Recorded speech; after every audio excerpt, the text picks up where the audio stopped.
I thought that was a very unique pick. How are we doing, everybody?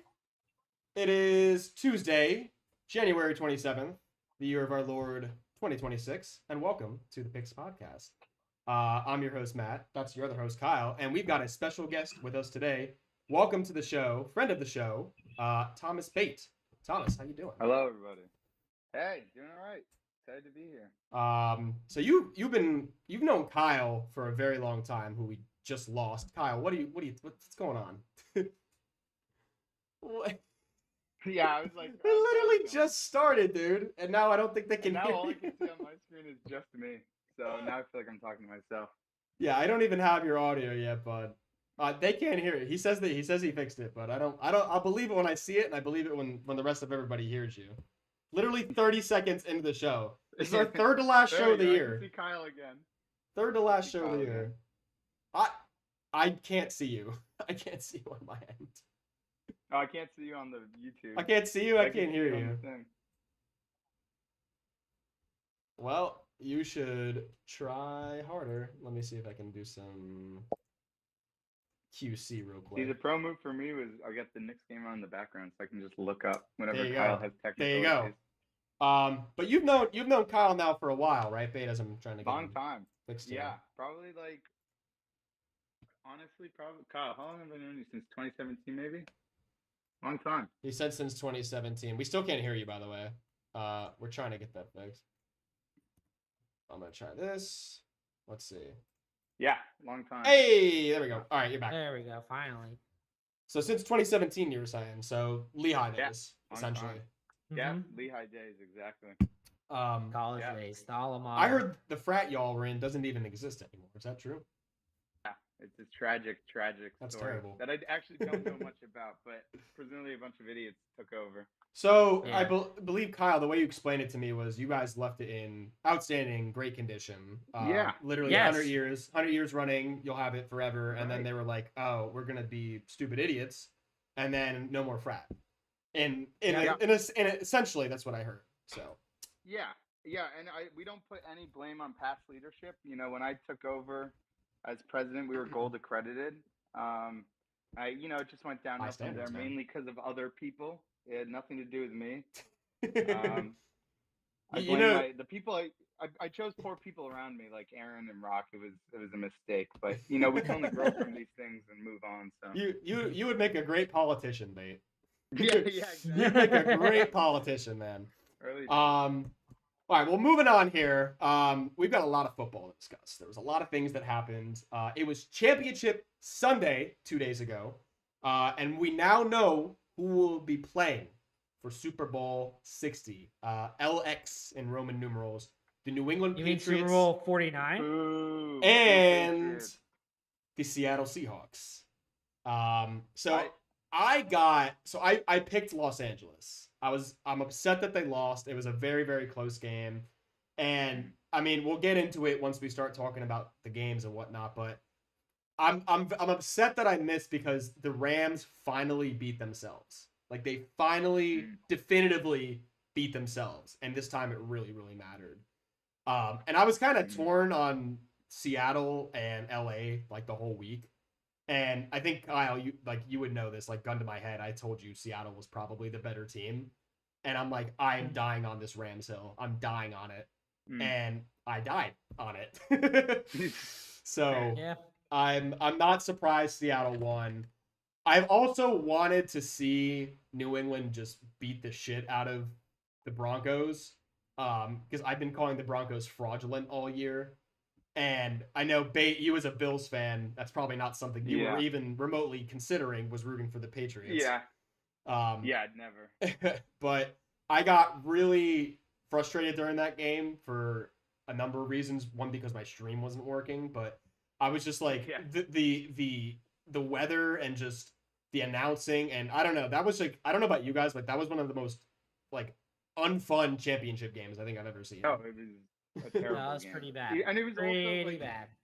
I'll remember the snow because it's cool when snow's on, but that was only in like the fourth quarter. Yeah, like, right. 3/4 of that game was perfect condition, like pretty good conditions. And it was just still bad pretty football. bad. Yeah.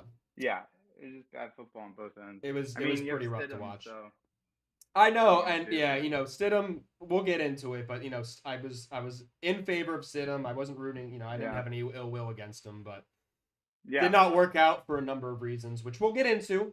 But first, we're going to start with this week in football. Basically, there's a lot of coaching news. You being a Bills fan, we got a lot to discuss. Kyle, I don't know what the hell's going on. Oh, we lost Kyle again. What's going on your end, Kyle? What are we doing? What are we doing? Kyle, if you're gonna keep being a train wreck, you should just join the Bills organization. It could use you, man. I heard Joe Brady is looking for an OC, Kyle. Oh my god. Yeah, exactly. Try to run your team into the ground. All right, get it figured out. I'll mention some stuff that we don't have to touch too much on, but we'll just mention it for newsworthy sake. The Bucks have hired former Falcons offensive coordinator Zach Robinson for the same position. I heard Baker made a really big push for this, and apparently, they did work together in 2022 in LA. So, good hire. I mean, I guess, we'll see if it works out. I know they have the Baker connection. The Falcons, in turn, have hired Browns offensive coordinator Tommy Rees for the same position. I actually like this hire a lot. I think Kyle Pitts might have a really big year if he ends up staying in Atlanta. I thought he was able to really revitalize the role of the tight end in Cleveland during his tenure. So pretty good hire there. The Cowboys have hired Eagles passing game coordinator / defensive backs coach Christian Parker as their new defensive coordinator. Eagles DB play has been very good the last few years, but he's still a traitor because he joined Dallas. How are we looking over there, Kyle? He said he's trying to get everything to I'm cursed, man. I'm cursed. No, we've had issues with Kyle's side before. I don't know if it's quite your internet or whatever it is, but we're working on it. We'll try and get Kyle back. Oh, all right. I think I've got you. Let me try and update your Stooth. Let's Kyle, see. shouldn't you just have to leave it on? Are you clicking things during the conversation? Right. You're back, Kyle. I'm not clicking anything. I don't know what the hell's going on. I heard you. I don't know if you heard me. I called Christian Parker a traitor because he joined Dallas. Yeah, he's a traitor. Big traitor. Mm. How about this one, guys? The Ravens are hiring former Chargers defensive coordinator Jesse Minter as their next head coach. Oh. Boom. Yeah, saw that. So the Ravens get their old defensive backs coach. He was with the Ravens between 2017 and 2020 as their defensive backs coach. I got to tell you, I mean, the Chargers defense has been pretty swell the last 2 years under Minter. It's not the direction I thought the organization would go in. I thought they would try and go more offense and kind of lean into Lamar a little bit more. But I do think this is a pretty decent hire. And I know that John Harbaugh, when he was still coaching the Ravens, he actually recommended Jesse Minter to his brother Jim in LA. So it seems like, this is a guy coming back to this organization. He knows the organizational structure really well. I guess they're going to try and lean into the defense a little bit more. So I kind of like the hire. I don't know. What do you guys think of this? Yeah, they should have a stellar defense. I mean, they have a stellar defense. I feel like they had some injury stuff, but I think, it makes sense to me. I'd say on the whole, the Chargers have been pretty good the last couple of years. The Chargers were a top 5 defense statistically this year, I think, in EPA per play. So I think it's a solid hire. Should be better than what they were because they have a lot of talent on that. I mean, they had a lot of injuries over the past couple of years for sure, but they have a lot of talent on that defensive roster. I mean, have you heard the KB Grapevine rumors that they might trade Lamar for Mendoza to the Raiders? This is not happening. Interesting. This is what I'm hearing through the KB Grapevine. I just the KB know Grapevine? that's KB Grapevine's you want to know what one of our sources. Is it the Brady connection? Is he leaking? It could be. Could be the Brady connection. Could be it's where a I'm hearing little. it from. It's a little website called X.com. I don't know if you've heard of it. I got a little note when I ordered my Brady jersey before the last pod. I got a little note from Tom since I got his jersey from bot accounts. Kyle gets his sources from Russian bot accounts. If it happens, you heard it here first. You heard it here first. If it happens, Kyle's like, Grok, what? I need a connection for football for my podcast. Literally. Now I know there was big news today, obviously, with the Joe Brady hiring. The Buffalo Bills have promoted their offensive coordinator Joe Brady to their head coaching position. I did have some notes on who the Bills had interviewed in preparation for our Bills discussion here. So I know they interviewed Mike McDaniel on Friday, right, where he accepted the Chargers OC job. But I think this is just a common practices for newly hired OCs and DCs, like an upgrade almost. You can, yeah, you're allowed to still interview for an upgrade position. I'm pretty sure he. Go ahead. I was just gonna say, I'm pretty sure Mike McDaniel's only took that just to be like, you guys are so fucked. I think he took it, walked in the room with them, and was like, "Yeah, you guys are lost." See, the reason I thought there was actually a chance this might happen is because the Bills flew to Miami to meet with this guy. So I thought they were like pretty serious about it, right? You know, it would have absolutely been a pretty crazy turn of events. Well, it's like they're familiar with him. They played him twice. They play him twice a year. Exactly. I would have loved it. Dude, him designing plays for Josh Allen, like, come on, that would be awesome. Yeah. I know Phillip Rivers was in the mix up until yesterday when he withdrew his name, which apparently I heard he had a great relationship with Josh Allen. I hear they worked out a couple of times. But I'm hearing also that the Bills would like him on the staff in some capacity, regardless That'd be cool. if they hired him or not. So I don't know if he's going to be like a some sort of offensive advisor. I doubt he straight up gets the OC job. I would be a little bit surprised, given that he doesn't have any experience. Oh, he might have experience play calling. I know he coaches high school, but he plays play calling high school. The Phillip Rivers lore drop this season, incredible. Oh yeah, Phillip Rivers side quests. Insane. Literally, his side quest for health insurance is just crazy. If he's not getting consideration for his 10 kids for comeback player of the year, like, how do you just do that? He's like, I'm gonna be retired for 5 years and then just come back and then just be like pretty good. Like, that's he's just unheard of. He's just trying to extend his insurance coverage for all his kids. So he just signs a contract every couple of years, and he's got plenty of those. So I don't blame him. Exactly. But I mean, let's get into this economy. Yeah, literally. Well, I'm sure Phillip's doing just fine. I'm sure the Rivers family is doing just fine for themselves. Yeah, right. But let's get into this Bills discussion a little bit. I mean, bad move to fire McDermott, in my opinion. I don't know how you're feeling about that, Bate. Like, tell me what's going on with Sean McDermott. Yeah, I think for me, from basically 2023, whenever Leslie Frazier retired as our defensive coordinator, because he was awesome, and then Sean McDermott took over like play calling duties. At that point, I was pretty done with him. I don't think he's a bad coach. I think he's a great coach. I think anyone who came out of that, because he came out of the Andy Reid tree, I can't remember. Maybe he's on the Eagles for a bit. He was a while ago. I think he was part of a long the time Eagles. ago, yeah. A while ago, he was some sort of defensive assistant. Yeah. I thought he was a good coach. The Chiefs have definitely haunted him, and I thought for that reason alone.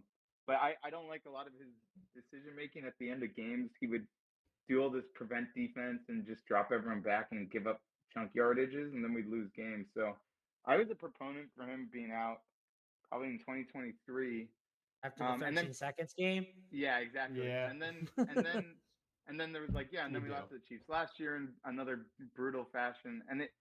So I was always a proponent of him, being out. But then watching that Broncos game, I actually thought the game was coached really well. And so then coming out of that, I was like, you got to fire Brandon. I mean, for not setting up the team properly. What did McDermott do wrong? McDermott didn't turn the ball over 5 times. Josh Allen. Yeah, right. It's like the first time ever. You can't coach that. You know what it is? You can't. I mean, I guess he could have told them to just play for halftime at the end of the half.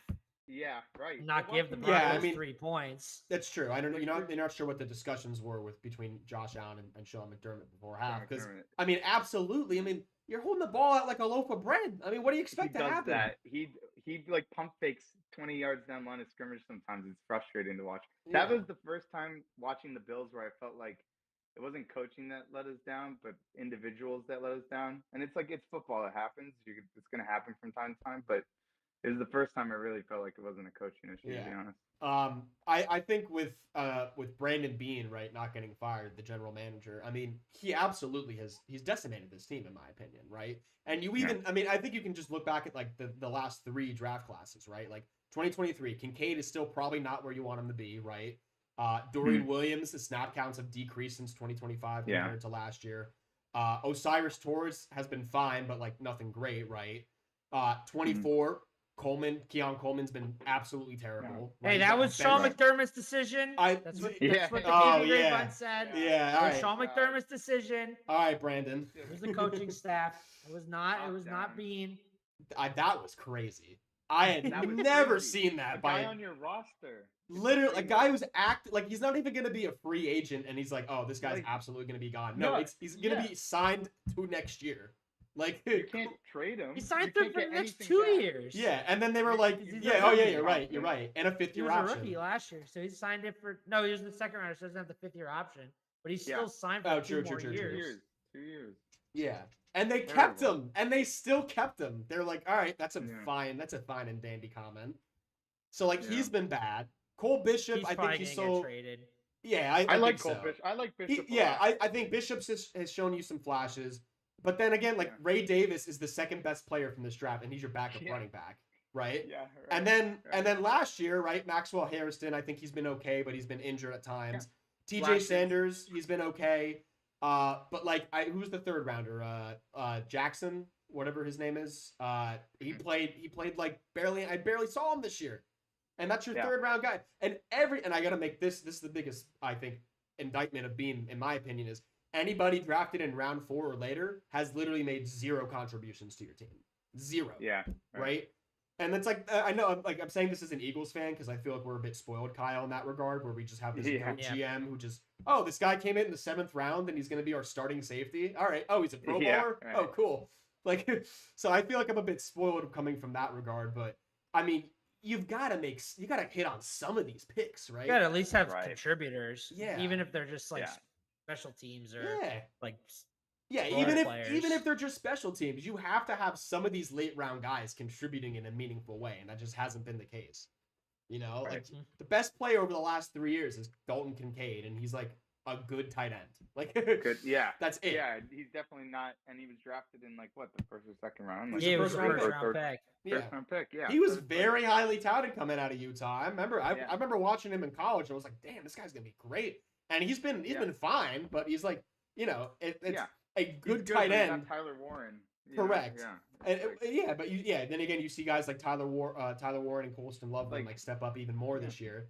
And it's like your best pick in the last 3 years can't be a good tight end. I think that's the bottom line. Yeah. So I don't quite get it. It seems like you agree. It just I don't know what direction are we headed in the future now? Like what does the team have to do? I fear Josh Allen looks at Matthew Stafford's career and gets thinking a little bit. Because I don't know, it just seems like they fire Sean McDermott because they say they want to change the culture, and then they promote their OC and keep Brandon Beane. And it's like it just doesn't. It's like really directly contradicts, right? It's like it's almost like he just the owner's buddy, and so he got a promotion because he's good at brown nosing or something. Yeah, like I don't know. It feels like, obviously I'm not in the room or anything, but.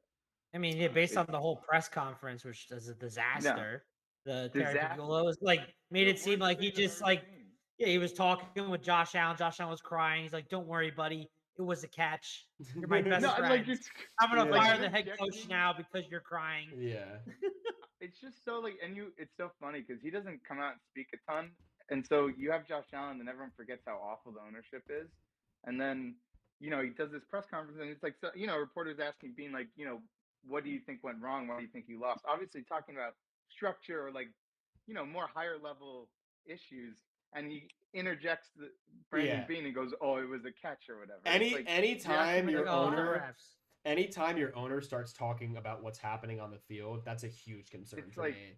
Like the role of the owner should be to, number one, and most importantly, sign checks, and number two, put people 100%. In place who you believe can make good football decisions, and then you let them make football decisions and step away 100%. And go in your box and enjoy being a billionaire. That is your role as an owner. You are making money regardless of what happens on the field. So you want to run your team like a business, you want to do this and that, whatever. Stay out of the football talk. Let the football people talk football.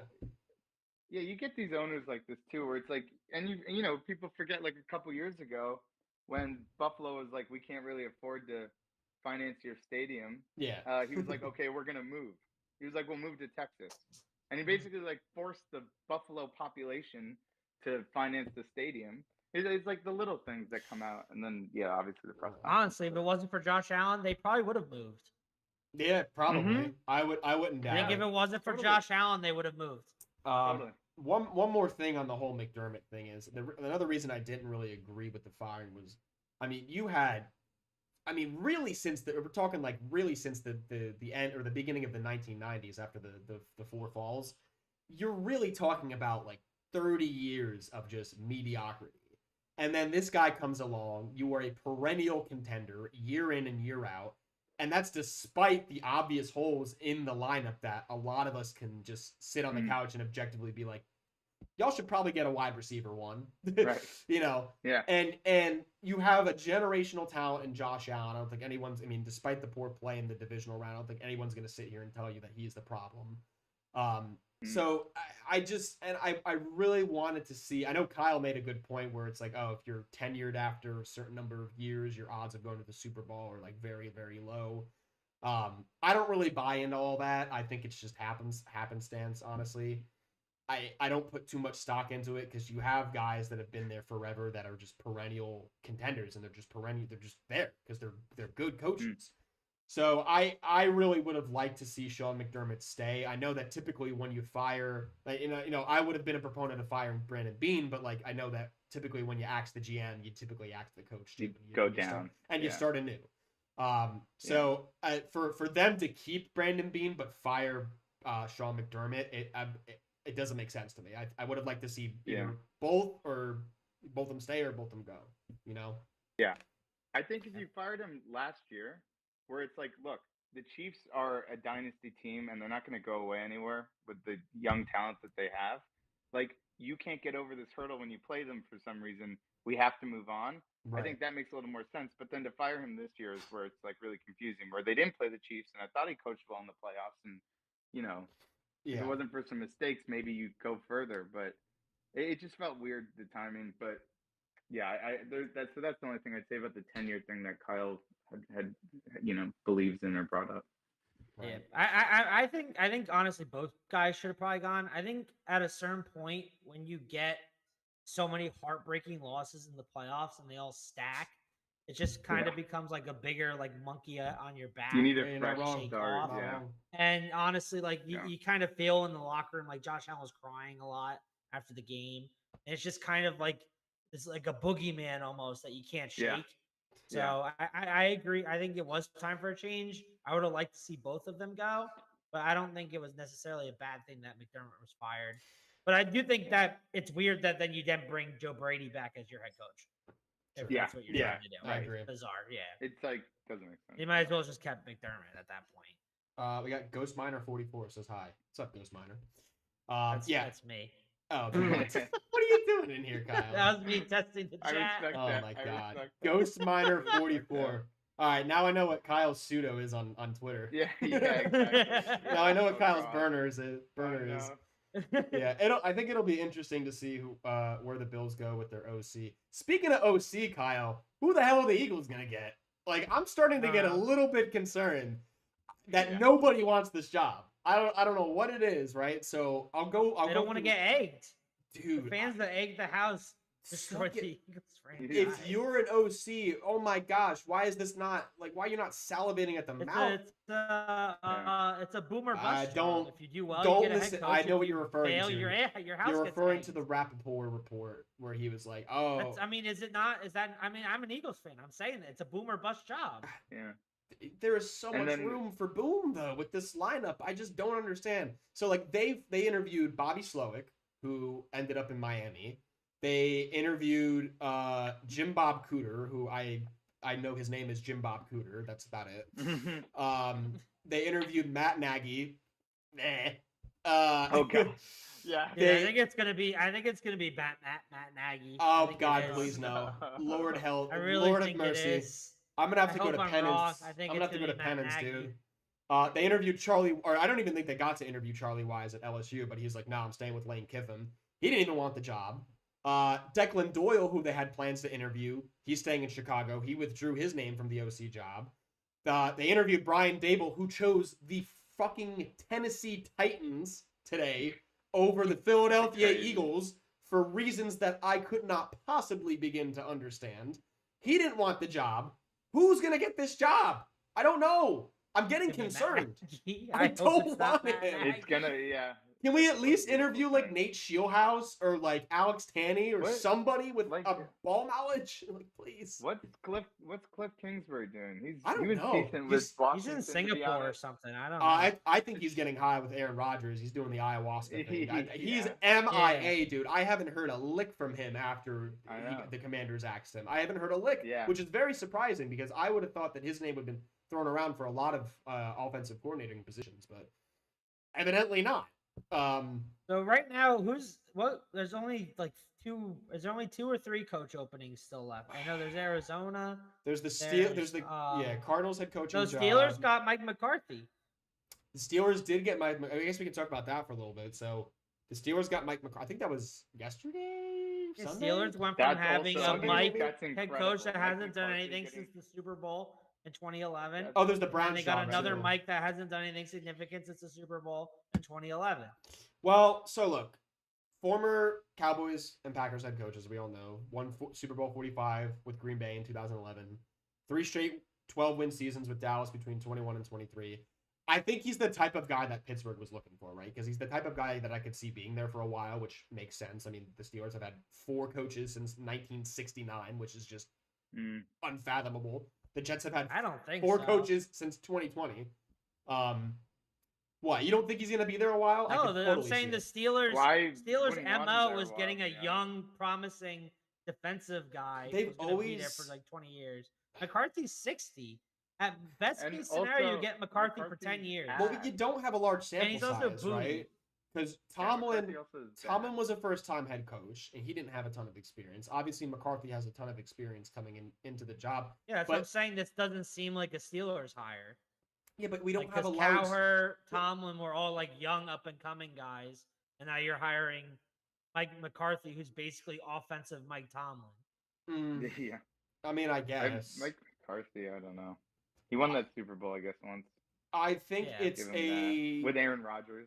I think it depends who they get in the coordinator position. I'm interested if Rodgers comes back, because I thought the whole reason why he wanted to leave Green Bay was because he hated McCarthy. Yeah. Yeah, I guess it's kind of interesting now, right? So like they get McCarthy, and it has you kind of wondering, right? Was this a move to try and lure Aaron Rodgers back for one more year, or was it, hey, we just want an established guy, and like he's one of the best available that we can get?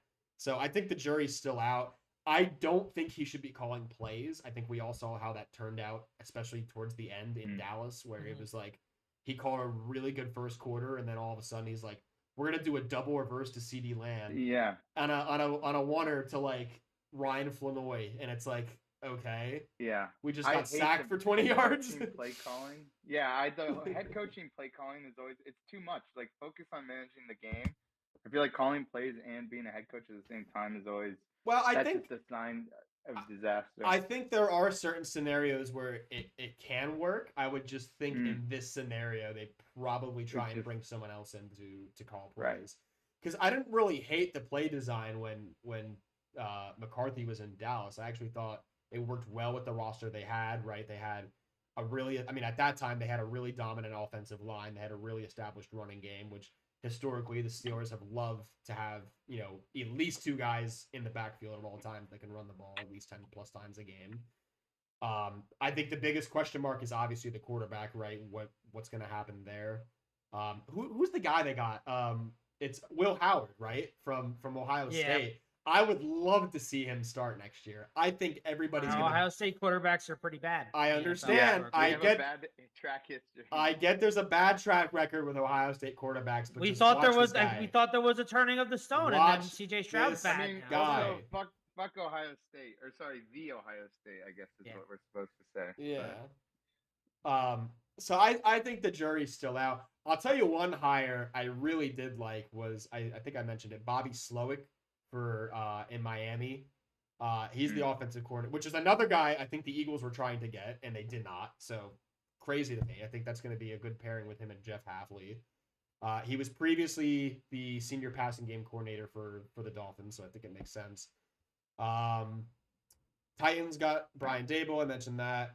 I know today the Broncos had fired their OC, Joe Lombardi, today, following their loss in the conference championship. From what I've heard from Broncos fans, this is a good move, and I think maybe he was part of a lot of the problem why I was watching the Broncos this year, and I was like, ugh. Like, for most of the game. No, it was... Yeah. Yeah, the Broncos were tough. All right, what else I got? The Eagles' job just seems, I don't know what, AJ Brown's out, and Jalen Hurts runs a lot, so who you throwing the ball to? AJ Brown is not out, dude. He's staying. He's back and good. Don't listen to anybody. I don't know. Him and Sirianni are gonna go on a retreat together, and they're gonna come back. Nobody knows what the hell they're talking about. Nobody knows what's going on. And I will continue to deny that there is a problem until the day I die. That's my deny, exactly. Deny. So wait, we got the Cardinals job open, the Eagles OC. Oh, the Browns. Have you guys heard Oh yeah, what's that's gonna be what's it called? I heard they're close.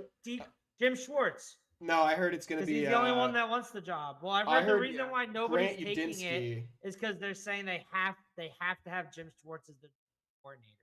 That's why everyone's backing out of it. Everyone's backing out of it because they have to have Jim Schwartz because Myles Garrett loves Jim Schwartz so much. So I heard Nate Myles Garrett Scheelhaus. is the franchise. He runs it, yeah. I heard Nate Scheelhaus was the top guy there, who's going back for a second interview. Have you guys heard anything about these rumors with the Browns, like their process for finding a head coach? Have you guys read into this? Oh my god, with the survey, personality quizzes. This is just another chapter in the large encyclopedia of the Browns being the Browns. So first of all, as of today, as of January 27th, I believe, they are still not in compliance with the Rooney Rule, which is a whole nother discussion. I'm not a big fan of the Rooney Rule, but they are not able to interview anybody else until they fulfill this, until they interview a minority. So they're not in compliance with the Rooney Rule. There's a report out there by Tom Pelissero. He said the Browns' interview process is unlike any other in football. Apparently, they spend a lot of time collecting information on their candidates. They make them take personality tests. They make them write essays on why they want to be the Browns head coach. I'm not making this is all according to the report. They give them homework assignments. They give them questionnaires. Did you guys ever watch the movie Moneyball? Yeah. The baseball movie. So the character Peter movie, Brad Pitt. Yeah, with Brad Pitt and Jonah Hill. So Jonah Hill's character in the movie, his name is Peter Brand, but he's actually based off a real life person whose name is Paul DePodesta, and he was big in baseball, but he is currently the Browns' chief strategy officer. And he helped facilitate the Watson trade. So they give you a little bit about what this guy's all about. Apparently he has a massive data collection and analytics department with Cleveland. And he's apparently spearheading this analytical search for the best coach. I have no idea. Did they not have an analytic? Did they not have any are they missing the data on sexual predators? Apparently, do they not have that variable accounted for? Apparently, they're not allowed to. I've heard they're not allowed to look up .gov websites. They don't have access to those, evidently. But I mean, why is a guy with a baseball background working in football? In the first place, it's just crazy to me. Dude, imagine taking an essay and being like, I want to be the Browns head coach because ... Work. What the hell? What am I 14? I gotta write an essay? Are you kidding me? Right. I heard the Jags OC Grant Udinski, he withdrew his name. Who I actually heard he was linked to the Bills job. He's gonna be the Bills head coach. Yeah. What could have been? I was hearing him. I heard rumblings with him in Buffalo, but that didn't come through. Yeah, I don't think anybody wants this Browns job. I really don't think anybody wants it. Why would you? Honestly? Nate Scheelhaus, come to Philly. Please come to Philly. We'll treat you so right. Shanahan tree, dude. Or McVay tree, rather. Sorry. We need somebody from the Shanahan or McVay tree. That's all we need. Oh, man. Well, best of luck to the Bills in the offseason. And obviously, best of luck to our Eagles. You're going to need more than that. Yeah, of course. Before we get... Maybe I'll just go back to the Eagles this year. Yeah, man. Hey, we've got room on the wagon. It's every other year for us. We're gonna be great next year as long as we get the right guy. AJ Brown's not going anywhere. Don't listen to your phones. You're all wrong. Going to the Bills. Because the Bills are cursed. He's gonna go to the Bills. No. That'd be kind of crazy. That's false. And we get that huge I contract. see it happening, low key. Probably not though, because I could see Brandon Bean under pressure. I could see him doing something like that. Brandon Bean gives up 3 firsts for AJ Brown. Yeah. Okay. All right. Hold on. Time out. You want to give us? You want to give us 3 firsts? I'm in. I'm game. You want to give us 3 firsts? Double thumbs up. Let's do it. All right. Before we get into the games, I got 2 more things. Number 1, Dan Skipper retired. Lions offensive lineman. He's memorable for reporting as eligible to the referees during that Lions and Cowboys game where the Lions won on that 2-point conversion, but then they were like, nah, even though despite video evidence, he clearly reported. So longtime Lion, he's retired. And then additionally, our condolences go out to the family of former 49ers legend quarterback John Brodie tonight. He passed away this Friday at the age of 90. Member of the 49ers Hall of Fame. His number 12 was retired with the team, and he won the NFL MVP in 1970. So rest in peace, John Brodie. All right. Football games were played this Sunday. We've got the AFC Championship. We've got the NFC Championship. I guess let's start with the AFC Championship game. The New England Patriots, they're back. They're way ahead of schedule. Mike Vrabel, I just got it. Perfect. In year 1. Oh, did you get your Brady jersey? I just got the glaze. Perfect timing. Oh, from Ben? Oh, perfect. From Ben. Perfect. Patriots take this game in a thrilling, I gotta tell you guys, thrilling 10-7 victory. Oh man, what a barn burner this one was. Mike Vrabel in year 1, Drake May in year 2. The New England Patriots are headed back to the Super Bowl. So I did pick, like most of us, the New England Patriots in this game. So I'll ask both of you right off the bat: would this game have been any different if Bo Nix played? And I know the obvious answer is yes, but tell me why. Yes, I think even I think the Denver would have won. I think even in the bad weather, that last throw that Stidham made was horrendous. Man, like I know the weather's not great, but like he had the wind behind him and underthrew him. Like it was just horrendous. Then the shovel pass fumble. Oh my god, that was just that was so bad. So I'll give you my immediate impressions, right? So he had the 2 completions on the first drive. He had the one, it was the long pass to Mims, which was a dot, right? That was a really good throw. And I was like, oh my god, are we actually gonna see like Nick Foles-esque here? And then he had a really nice scripted drive. Dude, I gotta tell you, like Vrabel was severely outcoached in the first quarter. I have to say, they looked flat. They weren't rotating well on defense. They looked unprepared. The tackling was piss poor to start the game. Denver got out to an immediate 7-0 lead. So he missed a few. Going back to Stidham though, he missed a few throws. I thought he looked okay, but I was under the impression that Sean Payton was going to kind of neuter him a little bit and take the sack if needed. We'll punt if we need to. But he was definitely letting him throw, right? I thought he was a little bit of a statue in the pocket, but eventually he had a couple good runs. He had a couple good runs, which good scrambles. I gotta tell you, I think Bo Nix would have been better. Oh yeah, for sure. In some spots, I really think that later in the game, once the weather started to set in, I think that's where you would have seen the immediate difference, right? Because I don't think they were really trying to rely on Jarrett Stidham on the ground. Now I think he ended up making it work a little bit when he needed to, but it really wasn't. It didn't feel designed. You know what I mean? Yeah. I'll tell you what though, Drake May looked really rattled in the first half. It looked like really rattled. Really rattled. I was getting worried, Kyle, that Ben was just gonna crawl up and not talk to us anymore about Drake May. He kind of was kept no hesitating. matter what, he will. Don't worry. I know he will. He's always good for it. But yeah, May was kind of just like he's hesitating on his throws a little bit. Wasn't moving particularly well in the pocket. I did like he bounced back in the second quarter. I guarantee you that rushing touchdown had a lot to do with it. It was a huge confidence boost, I'm sure. And I really liked the awareness. I know that Borgalis ended up missing the field goal, but the awareness to get down so that they can call their final timeout and they can even attempt the field goal. Yeah, totally. That was a great high IQ play. From a year 2 guy in a championship game, that's a head coach's wet dream right there.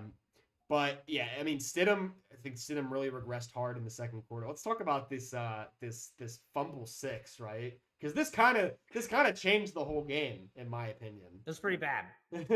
Is this the Tua turn the ball over the week, Kyle? No, it actually isn't the Tua turn the ball over the week. I'm gobsmacked. Tua turn the ball. I'm gobsmacked. This isn't it? No, it's not. It's well, not. I was waiting for you to tell me it was. All right, I gotta. It was up there, but it was not the final winner of the Tua turn the ball over the week. What It's even pretty egregious. was it? I gotta think. I gotta sit. Well, on we'll that. get to it. There's only 2 games, so. Like, Yeah, I know. Yeah, I'm like, that's why I'm like, it should be immediately. I'm like, what's worse than that? This one was pretty bad. It was what? Yeah. Was it that last Stidham throw? No, it was the other game. It was the other game. That was the other game. What? I Oh, didn't watch yeah. the It was that. Yeah. Well, it could have been that. I actually think this one was worse, but it's your award. This one was pretty Yeah, bad. You I know was just they- annoyed that if this one was a touchdown, the refs let it play like they should have. Well, you know they got it Yeah. wrong anyway. So this actually came up earlier in the year in a Seattle Seahawks game, if you remember, Kyle. This was was it the 49ers they were playing? It was when they were wearing those iridescent uniforms. Was it With- the Rams game? No. I don't know if it was the Ram. Yeah, I think it was. Was it the game The against the Rams- Bucs? It was the Seahawks 2-point. game. It was the 2-point conversion. The 2-point play. conversion. that they Oh, won you're on, right, basically, yeah. So it doesn't matter that the officials blew the play dead. What matters is there was a clear recovery after what was clearly a backwards pass, and the guy who recovered it made what is called an immediate action towards the football. So an immediate action is like he didn't stop playing, right? Even though the whistle was blown, he didn't like stop playing. He didn't slow down. He didn't like walk over to the ball and like try to give it to the official and then realize, oh, maybe I should run it in. He went over, picked up the ball, and ran it immediately into the end zone. So by rule, what the officials can do is, all right, we blew the play dead. However, this guy didn't stop running towards the football. He picked it up and ran it in the end zone. So by rule, they can retroactively go back and award the touchdown, even though they blew the play dead. So it was a moot point because May ended up scoring anyway, but they got that wrong. Like if the Broncos hold them to a field goal there, oh my God, am I pissing my pants as a Patriots fan? I'm flipping shit. Like that's insane that they just. And again, I just don't understand. There's no consistency in the games. I just don't get it. And obviously, it's no consistency. mute point that the they scored. The rest is meh. So bad. Yeah, I don't know. I feel this has been a point we've discussed all season. Oh yeah, and last year. And last year. I mean, it's probably because that coincides with the 2 seasons that we've done the podcast that we just haven't talked about. Yeah. Maybe, but I don't know. Hey guys, were you playing any drinking games during this? Because I came up with a really good one. Take a shot every time Tony Romo mentions the conditions of the football game. Oh my God. Oh no. I can't think, Tony Romo. I'm out on Tony Romo. Tony Romo's fallen off a cliff. dude, he needs was to be bad. studied. I can't. Just I fall mute off. the TV. If I know he's commentating the game, I just mute the TV. Yeah, That's I think just I fine. muted the TV at a certain point. Also, the I literally CBS like do. snow lines. They Oh turned my them God, off, they're thank terrible. God, but those were terrible. They're terrible. It was like covering the whole screen. I gotta tell you, it was a brutal broadcast for CBS. Like Nance was not Night good, and but day between that and the Fox broadcast. The well, Fox I have my broadcast own was gripes so with the much Fox better. broadcast, but that's really just because of the service that I was provided. But the Yeah. CBS broadcast, Yeah. I mean, Romo, I think he mentioned how bad the conditions were approximately 34 times in the You in the can't fourth talk about quarter Josh alone. Allen or Mahomes. Didn't talk about he seemed completely checked out. My stream kept cutting in and out, which was terrible. The replays that we got were terrible. The angles from the crew I didn't enjoy. And they couldn't even interview Vrabel in a timely fashion at the end of the game because their microphones weren't working. Like brutal on behalf of CBS. I gotta tell you. But obviously, I mean, to Romo's point, right? The snow obviously had a big impact in this game. 2 missed field goals in the second half by Bergalis. 2 missed field goals in the second half by Will Lutz. One was blocked. One was so the one that was under 5 minutes to go, right? The penultimate drive, or I think it was the final drive. I can't because I remember the Patriots ended up. I think the Patriots ended up kneeing it out right after that. I think they did. Well, no, the Patriots needed it out after the interception. Oh, They that's got what the it was. first down. That's what it was. Yeah. That's what it was. Yeah. So it was the drive before the interception drive. Stidham threw a duck. Yeah. I mean, I got I was really high on Stidham after that first drive, but like the whole second half, I think he did his best impression of a baked potato. He was really bad. Can't fall for the scripted drive. Can't fall for the script. Also, why did Sean? We didn't even talk about the biggest decision in the whole game. Them not kicking the field goal to go up 10-0. So 4th and 1. I immediately. So 4th down in the second quarter. Have a weatherman in your booth saying, "Hey, it's going to become a snowstorm in the 4th quarter. Take all the points you can get right now." Yeah, for real, right? So you don't have a weatherman on your staff? Yeah, crazy. Like number 1, right? So it's 4th down. You're in obvious field goal range. It's the second quarter and you're up 7-0.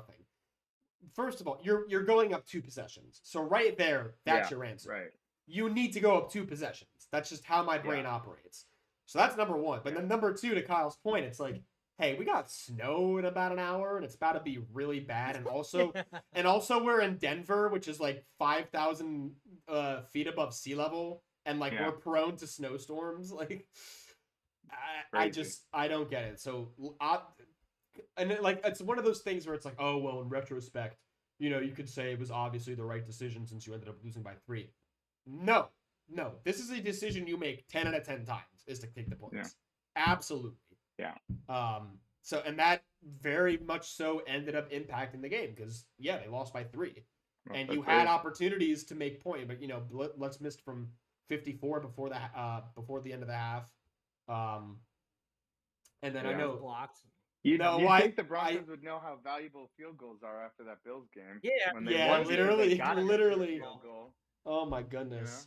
I was really, really impressed by how the Patriots were able to come out in that third quarter and really dominate most of that third quarter, right? They went on that 9-minute and 31-second drive. They ran it a bunch. I think there was one controversial call that we kind of skipped over, which was that tush push on the 4th down on that drive where they gave him the spot, right? But then on the replay on the sky cam. Well, so look, I don't think there was enough to overturn it. I'll ask you guys. Well, I agree with that. I agree. Also, I think this is again part of the grand conspiracy to ruin the tush push. Officiate the tush push really poorly. So then they during the owners meeting they could pull up this play and many others that they poorly officiated so that they could ban it. Hey, I do not remember the tush push ever being this poorly officiated. Hey, I don't want to make it overly contentious, but as a heavy beneficiary of the tush push, I'm a proponent of banning the tush push. Wow. For one big reason. For one specific reason. My reasoning is if on the defense you're not allowed to push a player backwards for negative yardage, you shouldn't be allowed to on the offense push a player forward for positive yardage. Like, why does the defense not you're right. You're saying because of forward progress. Yeah, right. So if as a defender you can't push a player backwards, but as an offensive player you can push someone forward for gain, right? Like it seems a bit unfair to me. And look, I love the tush push. Josh Allen executed a 10-yard tush push, which I don't know if it's ever been done before. I don't even think the Eagles have done that before. Yeah, I benefit from it, but that's my only gripe with the tush push is because you can't do it the other way. Well, so this one was a unique one because it was kind of they gave him the spot, but then clearly on the sky cam you see him go into that pile and you're like, I don't even know where the football is. It could be anywhere. Spotting the ball is one of the craziest things. Like the spotting, how they determine it, and because it's impossible to tell when they're in a huge pile like that. Yeah. You got to rely on, I guess, whatever the 2 people that run at each other. That's which is just It's like just run at each other. Let's run at each other and meet in the middle, and wherever we meet, we'll just figure it out when we get. They didn't even measure it. They were just like, first down, sure, go ahead, sir.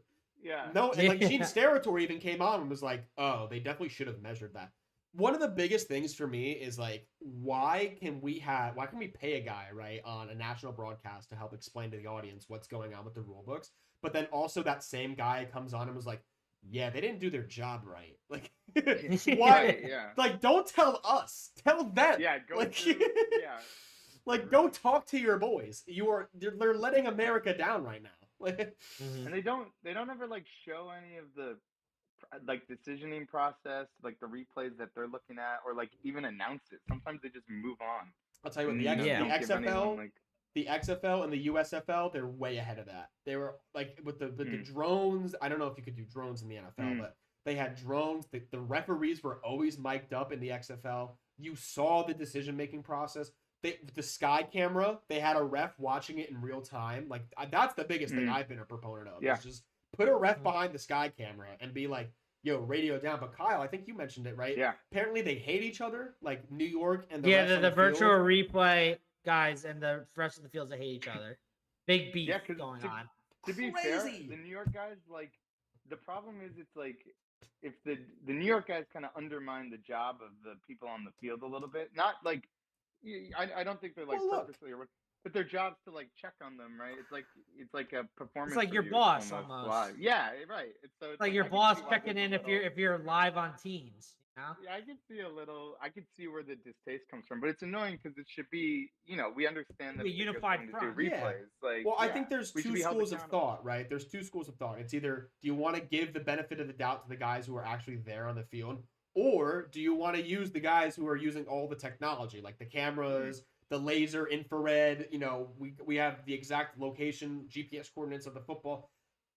I go with the stats, man. Wherever the ball is, the guys on the field can do the best job they can do. Totally. Use the technology. We're not undermining anybody. We're all working together here. Totally. It is a billion times harder to get the call right on the field every single time. I understand that. Totally. But the point is, it's like, why do we have a guy coming up to Jim Nantz and Tony Romo and being like, that's wrong? Yeah. And it's like, and it's not. and it just goes on. I don't understand. Like, it's not like you're, messenger pigeoning the results or anything. Like, it's 2026. It's pretty quick communication. You just have a headset in and like can immediately call down and be like, hey, this isn't a thing, or that's whatever. Like, it's not like I did have a couple more points about this game that I wanted to get to before we move on to the next one. So I really thought Denver did a good job of limiting Marcus Jones in this game. One of the best returners this year, I thought. And they did a really good. They sacrificed a lot of yards to do it, but I think I liked their approach. They gave Joe Jones a lot of short field.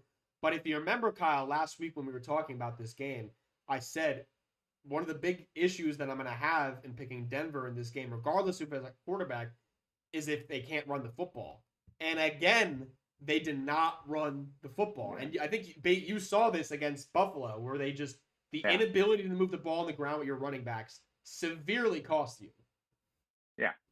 RJ Harvey all year. It was all year too. So I got this. So Harvey 13 rushes, 37 yards, 2.8 yards per carry.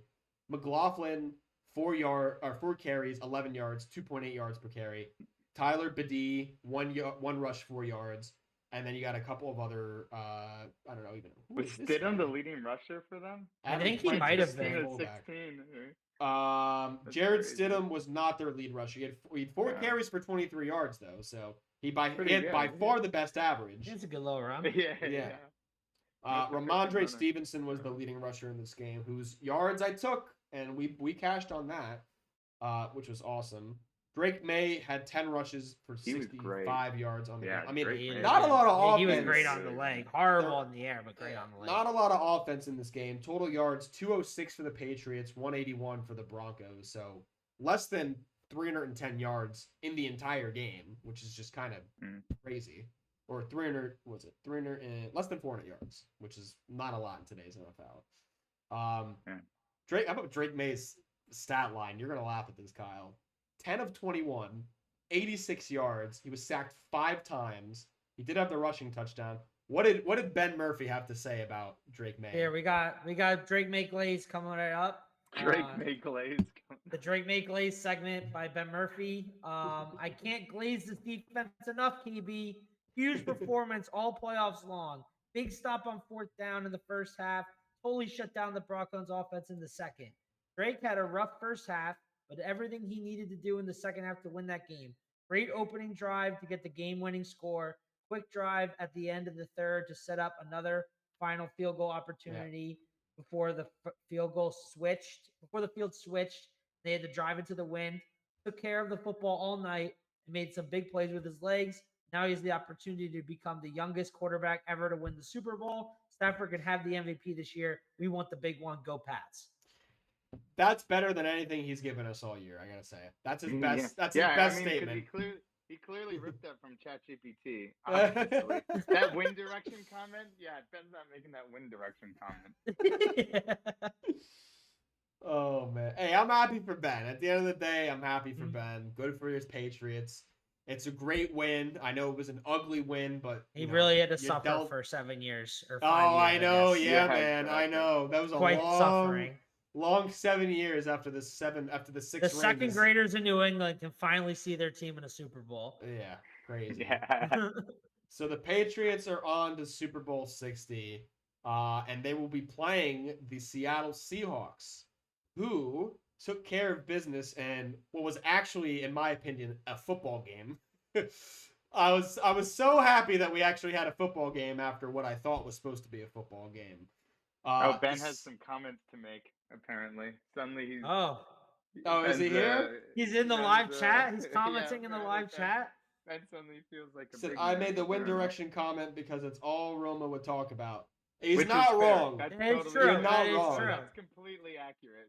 That is totally fair. I don't know if you were here earlier, Ben, but I said every time Romo mentioned the conditions, you had to take a shot, and I was passed out. Kill you. I was passed out, and as soon as the snow started, because that's all he literally talked about.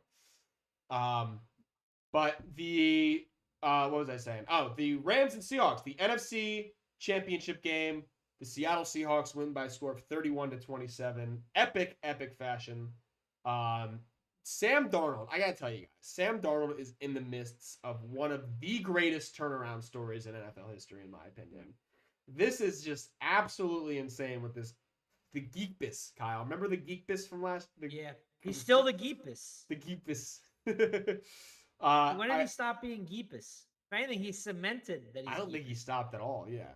R/the Donald, or not the Donald, the Darnold. Oh my God, is on a roll. R/Darnold. Is on a roll. Jackson Smith and Jigba. I think he's in the midst of one of the greatest wide receiver seasons of all time. And now the Seahawks, along with the rest of the team, and then they, along with the rest of the team, are one win away from hosting the Lombardi Trophy. Mike McDonald is only 38 years old. Hell of a season for the team. Never played a snap of college football. Magical run. Fair enough. First head coach to be in a Super Bowl that never played a snap of college football. That's crazy, man. I think that you and I, Kyle, coming into this season, were a bit skeptical of the Seattle Seahawks, to say the least. Yes, I think we both had them finishing last in the division. I did not. No. I know. I did not. I did not. I had them borderline playoffs. You must have had them third. I had them third. Yeah, I think I had them third because I had the 49ers. Recall, I had Arizona winning the division. Oh Kyle. Kyle. You got a lot of things right this year. For every Jags to win the division, you have an Arizona to win the division. Hilarious. You got a lot of things right this year. That was not one of them. You got the Patriots being great. You had the Charger or the. No, actually, I didn't. I had the Patriots out of the playoffs. Yeah. Oh, I thought you did. Good lad. No, I had the Patriots. Like borderline, where I was like, I could see them in the playoffs, but I don't have them in the playoffs when you didn't account for the easy schedule. You should. I did account for the easy schedule. I just didn't expect them to be that easy. We thought they were schedule merchants. I still think they kind of are. I don't know. We'll get into the preview in a little bit. I think they are. They're definitely schedule merchants. I think they were not going to be the 2 seed. They probably still would have made the playoffs if they had a slightly tougher schedule, but they would not have been the 2 seed. That is what set them up to be on this run. I think if they had to play a game on the road, more than one game on the road, against a quarterback that wasn't a backup, I think I don't know if they. Yeah. I mean, for Seattle though, I mean, at the end of the day, right? Like, I think they're just a well-built football team. Like, that's what it is, man. Totally. That defense. Is so nasty. Good. And I know they gave up 27 points, and I know they probably should have given up a few more points. But oh my God, situationally, they are just a great defensive football team. And I mean, how about the start of this game for Seattle, right? They immediately force a 3-and-out, and then you get the bomb to Rashid Shaheed, and then they ran the ball well, capped off the drive with a Kenneth Walker touchdown. It was just an unbelievable start to the game. You kind of felt it too, like the crowd noise. Obviously, the 12s were out in full force, but it's just crazy to be in that kind of atmosphere and just see that kind of support for your team. Very, very reminiscent of what we experienced last year, Kyle. Very reminiscent. The Rams had a big response. They had the big play to Tua. They got the field goal, and then it was kind of just back and forth from there.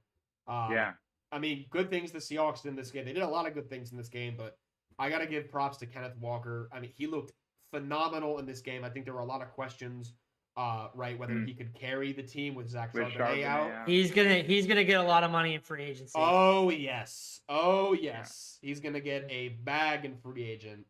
Just to get free hurt. Agency. Now, to get hurt.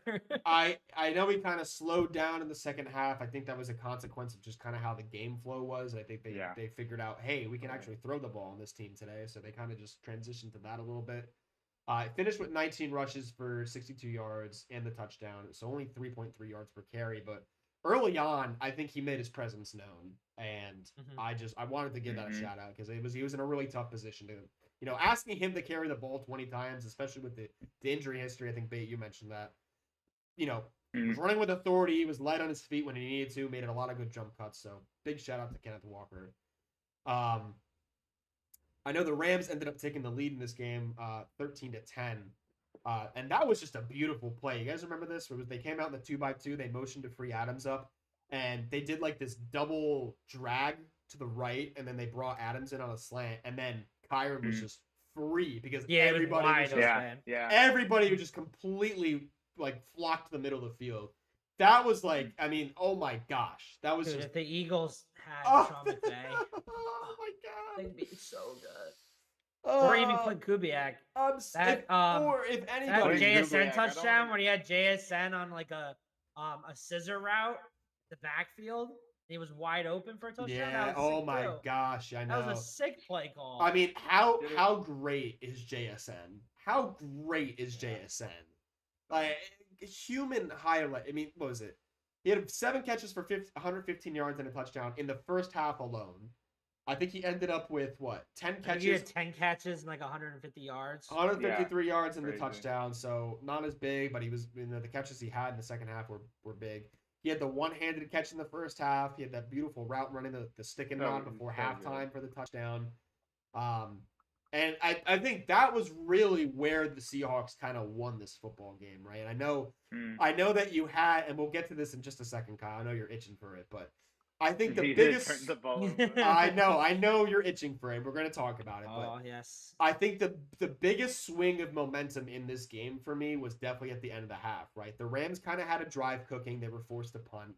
And then with 54 seconds left, they had all 3 timeouts. JSN had a god-tier performance on this drive alone. But they scored a touchdown with only 54 seconds left.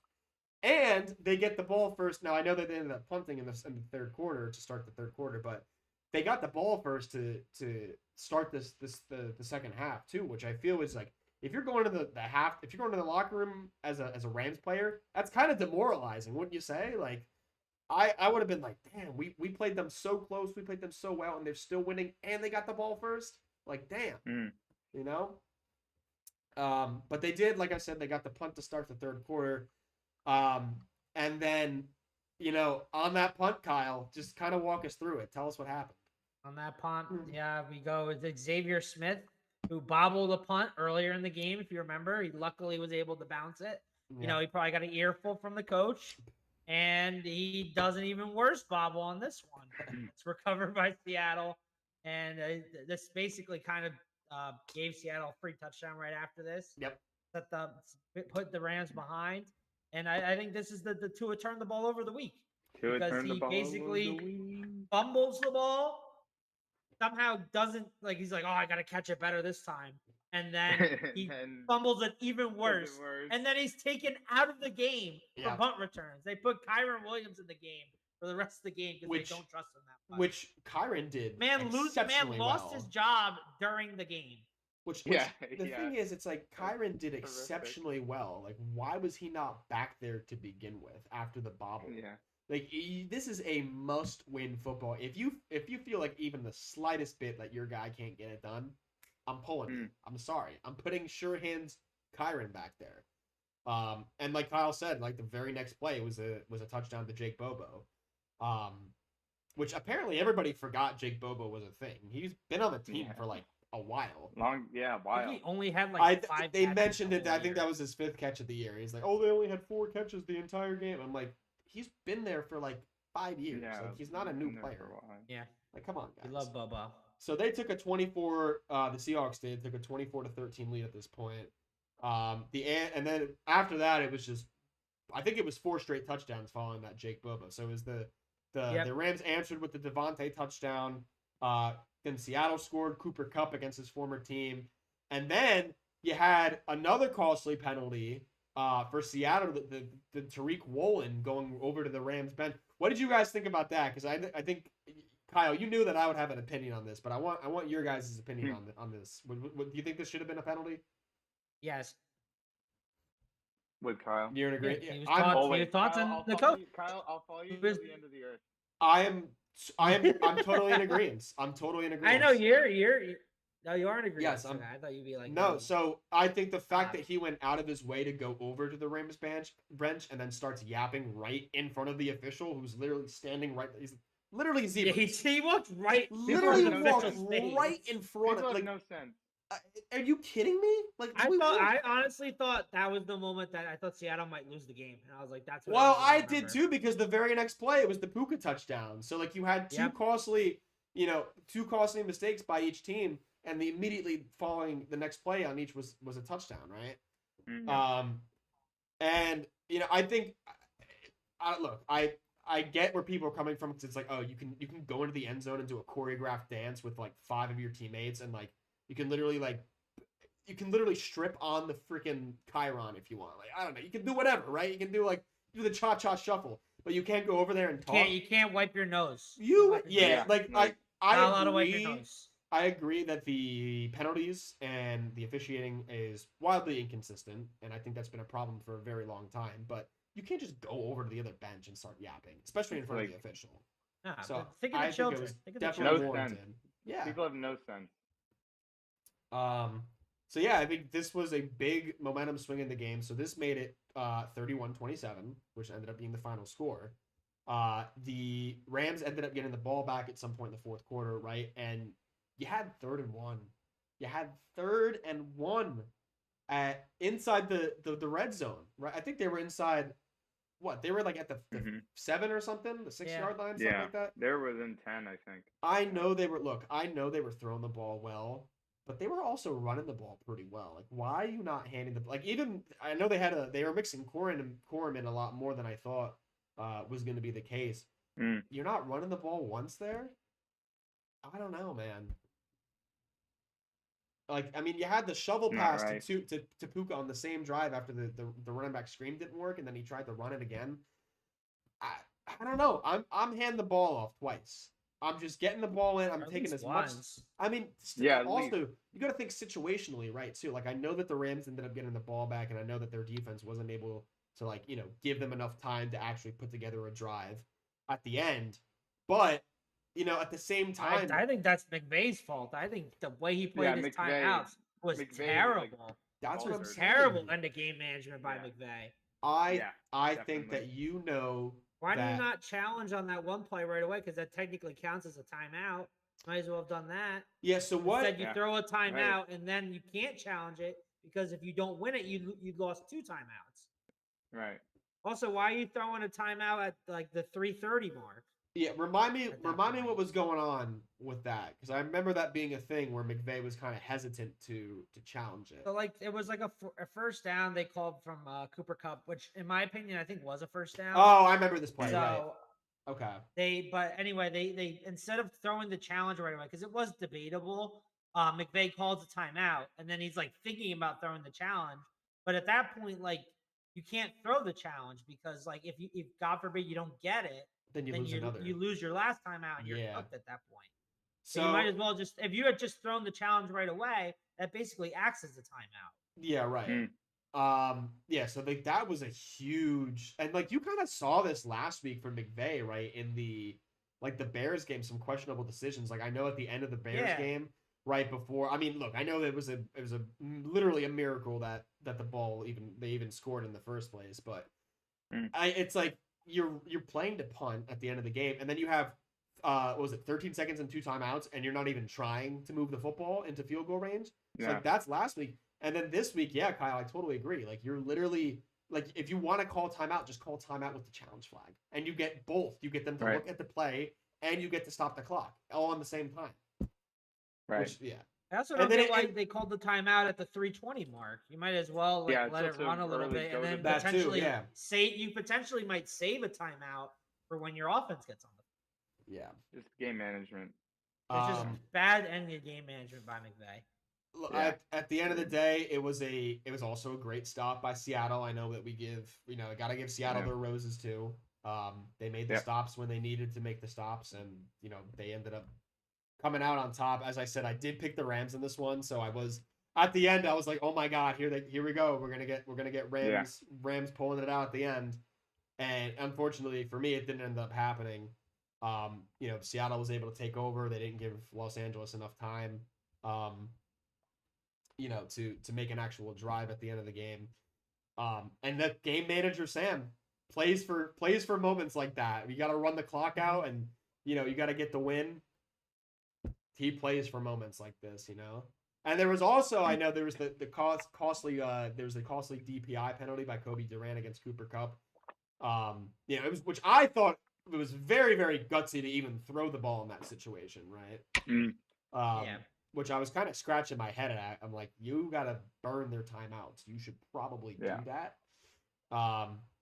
Referee-wise, I actually thought this game was pretty good. I think there was a missed OPI on AJ Barner against Kobe Durant. He got underneath his face mask, but it didn't end up really mattering.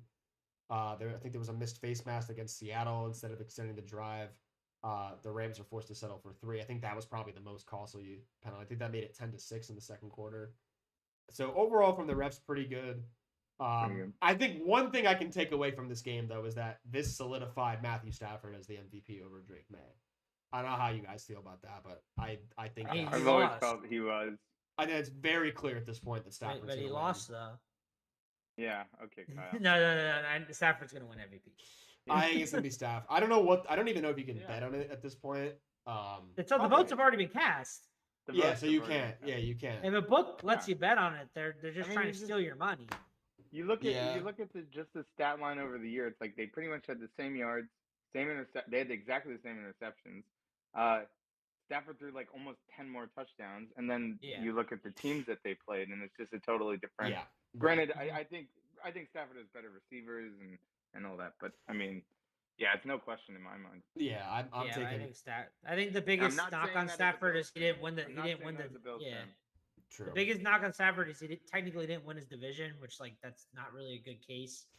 It's really not. I think the last time a QB didn't win their division and won MVP, I think was the co-MVPs with Peyton Manning or something. It was like 20 years ago. Yeah, it was a while ago. I don't quite have. So it's been a very long time since a quarterback somebody won MVP and didn't also win their division. But it's not unheard of. It's a team sport too. I mean, and it was a tough division. I mean, the Patriots division was not nearly as tough, to say the least.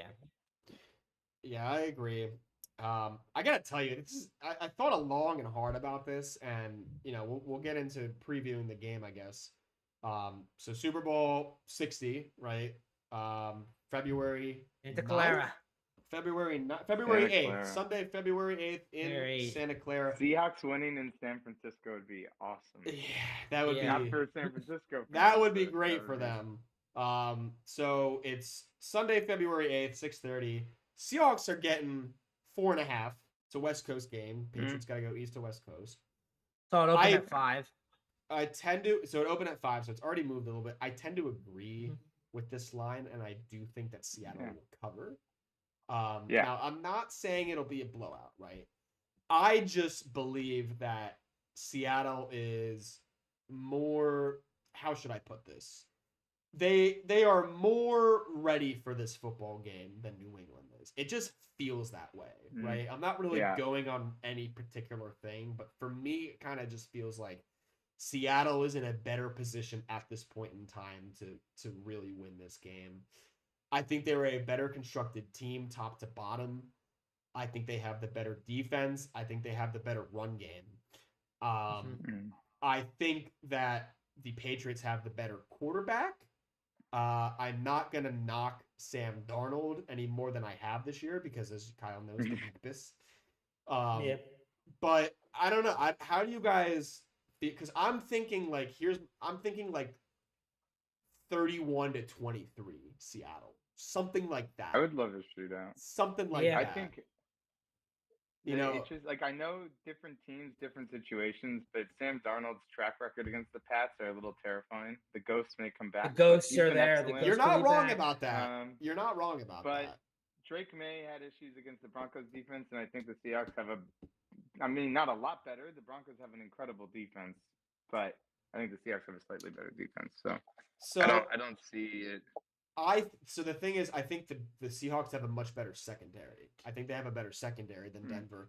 I think you could probably put Denver's pass rush over Seattle's at this point.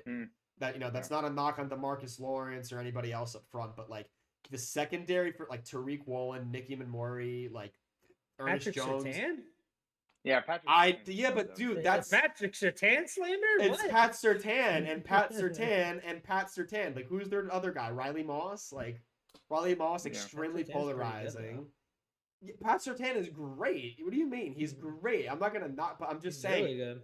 Top to bottom as a team, I'm more the safety. He's pretty Talanoa Hufunga's really good. You're right, but I just think top to bottom that Seattle is a better in the secondary. I think their defenses match up pretty well. Yeah, pretty closely. Yeah. Well, I mean, Drake May right now is basically faced. I think if he beats Seattle, it'll be the first time the quarterback won the Super Bowl facing beating 4 top 5 defenses. That's pretty good during the run. So I mean, he hasn't looked good against any of the defenses. Honestly, I didn't think he looked that great against the Chargers. Didn't look that great against the Texans. Didn't look that great. I didn't think he looked good against the Broncos. It's funny that but he was good in clutch moments though. In all those games. It's funny that you say that, Kyle, because I actually think that his best performance this postseason was against the Texans, which I think that all of us kind of unanimously put the Texans in their own league as a defensive unit themselves. Oh, right? they just stopped you. They were crazy. I think a lot of that had to do with CJ Stroud being a complete baked potato, but just putting New England in a lot of positions where they were able to score very quickly. So I think that had a lot to do with it, but it's funny that you mentioned that. It's funny that my mind goes straight to, the best performance that we saw from Drake May was against the Texans, who arguably had the best defense. Now the stats will tell you, right, that New England's offense is better. I think that's probably in general true. Do I think that but the thing is, for me, it's like I feel like Seattle's offense is built better to win the Super Bowl. Like, they're not gonna really, like, unless Darnold, to your point, Bate, is seeing ghosts again, which we've seen this year. I mean, it's not an impossibility. We've seen it. We saw it probably he's twice. played great this postseason, but he's been really good. Games where he's turnover happy. And I think my biggest one goes to, like, what was it, week 11, week 9, around that time, where they played the Rams, and they only lost by 2, but he threw 4 interceptions, right? And then the other time against the Rams, he threw 6. Which, if you guys remember, or Kyle, you'll remember this, one of my best bets last week was for Sam Darnold to throw an interception, which he did not in this game.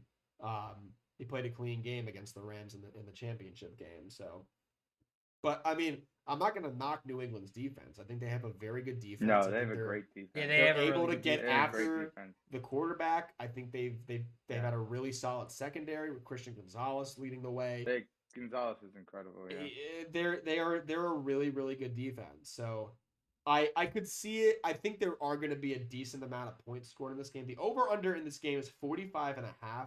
I think I'm taking the over in this game, despite the defenses being how privileged they are. I think that we're going to see a little bit. And both of these teams can score. We've seen it from both of them this year. I know that history with the Patriots, at least so far in their playoff run. Yeah, they haven't really put up a lot of points, right? I don't know. I have a feeling that the over is going to hit in this one, and I think I'm taking Seattle laying the 4.5. So that's kind of where I'm at now. That's kind of where I'm laying at. Yeah, I mean, dude, over in points. How could you not root for that? What are we rooting for? 24-20? Right. Yeah. Right. What are we doing? You like the over bet it now because the overs always get overinflated in the Super Bowl. That's true.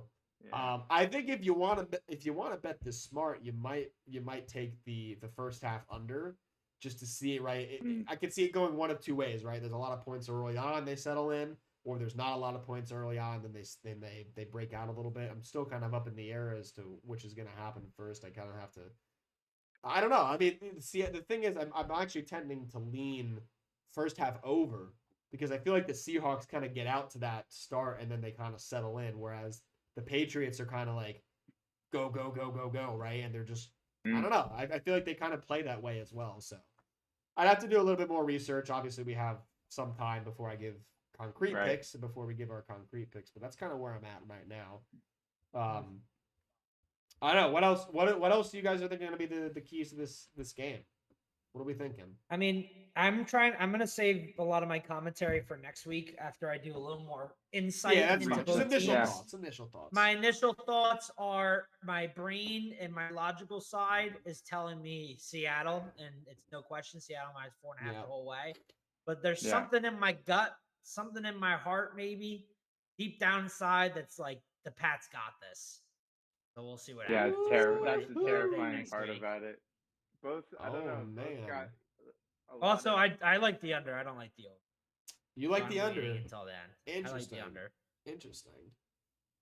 I mean, I think Sam Darnold has more to lose than Drake May, so I don't know how that plays out in a Super Bowl. Yeah, I mean, I guess that's true, right? Like, I don't think either quarterback particularly has a lot to lose. I think, right? I mean, everyone's pretty shocked that Darnold's even in this position to begin with. Right. You know, well, it's like you might only get one shot if you're Sam Darnold. Exactly. Drake May's got a whole you only have like one more shot to get the bag / one shot. You know what?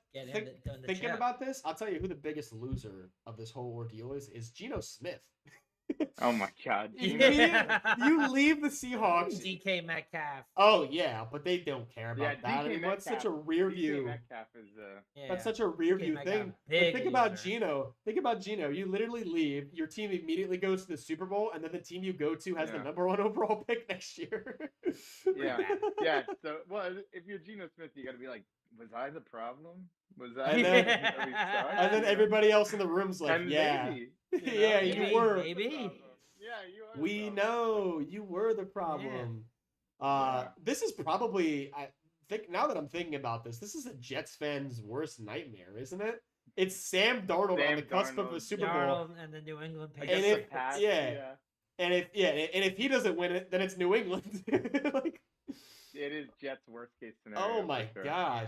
That's the most cursed franchise. They have to be. The Jets have to be the most cursed franchise in sports. Jets at least have a Super Bowl. Hey, at least they have a Super Bowl. Exactly. Who alive do you know talks about that Super Bowl? I don't know any Jets fans over the age of 60 personally. At least it's a Super Bowl. You could be the Bills or the Vikings 0-4. We don't even have footage of that Super Bowl. Vikings have a 550 winning percentage all time, and they haven't won a Super Bowl. Yeah, it's pretty miserable, but at least they've seen a lot though. They've seen a lot of success. So, and they at least have a quarterback on the roster whose name you should know. Well, they also got to be kicking and screaming too. They had Sam Darnold. Yeah. And now they gave him up for 9. They are big losers. 9, baby. AJ McCarthy. Let's go. 9. Yeah. Let's go 9, dude. Yeah, but I still think it's the Jets. I still think the Jets are cursed. So yeah, I'm leaning Seattle. Correct. Yeah. I might. What do you think? My own money. I might spend my own money to buy Seahawks gear just for this fucking Super Bowl. To be honest, I want the Patriots to lose that badly. That's a dedicated hate watch. Wow. I might get some Seahawks gear. I do think they're the much better team. I think they'll cover that spread. But like Kyle says, you get this feeling you're like they're gonna fucking do it again, aren't they? I know. It's just a gut feeling, They've got aura, man. They can't. We had the Drake last year. We obviously Eagles fans running the pod. This year we have the Drake May Glaze running the pod. They just can't help themselves. They're selfish. Can't stop. Look, I'll tell you, like if they're schedule merchants, fine, but they at least they are a well coached football team at the very least. Well, so this was the thing I would say is like the one thing that would make me like not completely lose my mind if the Pats won is I think Mike Vrabel deserves everything that he's, especially with he cut his dick off to win a Super Bowl. Like He's the gonna have to cut his Titans, the way dick they off. handled that. Wait, excuse me? Fair enough. He Excuse said me? on a Way the podcast he cut his dick off to win a Super Bowl. Yeah, money rematch. Okay, now I'm rooting for the Pats because I want to see that. Oh I my wanna watch god. that, so. Live on I TV. changed He my was vote. like, I've I changed had my a vote. good time with my wife. I'll changed cut my my vote. dick off. Yeah, I can't wait Yeah, to I see changed somebody my make vote. that video through Sora. Yeah, right, exactly. Ouch. I'll say this. I don't think it's out of the realm of possibility to give the coaching advantage to the Patriots. Despite Vrabel being in year one, I mean, the guys play for him, and they play well. Yeah. They are very, they don't really turn the ball over. They situationally, I think they've been great all year. And that, I think, regardless of regardless of who you're playing, right? I think that goes a long way. I think that's kind of just universal, you know? Not to say that the Seahawks are prone to turnovers or anything. I think it's a lot of on Sam Darnold at this point, right? Like Sam Darnold being not the guy who's going to, because Sam Darnold's not the guy who's going to go out there and win you the game. It'll be JSN, it'll be Kenneth Walker, it'll be that defense, right? Stepping up and making plays. So I don't think it's going to be on Sam Darnold to necessarily win the football game. And I think it'll be more on him to not lose the football game. And you've kind of seen that, right? I mean, think about their losses this year. It was the one time against the Rams, he had 4 interceptions. Week 5 against the Bucks, where he threw the only turnover of that game on the final drive. And I can't remember the third loss. Anybody want to help me? I can't remember what the third loss is. They lost to the Niners week 1. They lost to the Niners week 1. Week 1 though, Wash. I give it a wash, whatever. Actually, this was the first time that both teams in the Super Bowl started out 0-1. Oh, interesting. Yeah, that's right. Yeah, and it's kind of wild. Oh my god, dude! I saw that stat. It's kind of wild. We need to remember that. We have come full circle. I think we would come full circle if the Patriots won the Super Bowl, because the worst team in the league this year, which was the Raiders, beat the eventual Super Bowl champion in week 1, and it ends with the Patriots winning the Super Bowl. Oh my god, am I changing my pick already? Yeah, it's hilarious. I can't believe it. We're all swapping for the wrong I know. We will swapping for superficial reasons. Correct. Yeah, come on, guys. We're not going the EPA per play, the stats saying this. What was your reason, Kyle, for the Seahawks making the Super Bowl, which ended up happening? It was like some sort of was it Angelina and Brad Pitt? The Pope stat. Oh, the Pope stat. That's what it was. In this century, every time that there's been a new Pope elected, the Seahawks are the number 1 seed in the NFC, and they go to the Super Bowl. Happened in 2005 against the Steelers. Happened against the Broncos 2013. When they beat them in 2013, and then happened this year when they. That's funny. So the Seahawks and the Pope connected more than the Bears. More than the Bears. The Seahawks. The Seahawks are the Pope's true team, not the Bears. Yeah, they're connected, and then the Patriots coming full circle. So which aura is stronger? That's your question. That's what it. Who would win in a fight? Geno Smith. Come to. Who would win in a fight? Geno Smith or the Pope? That's your question. Geno Smith would lose. He already lost the fight in the locker room. Yeah, we know Geno can punch at least. We've learned that. Yeah. So we know Geno can get punched. He can take a punch. Or get punched. Sorry, you're right. He can break his jaw. Yeah, and the Pope is from Chicago, so yeah. I think, what if I'm kind of? I think the Pope can punch. What if the Pope was IK Metcalfe?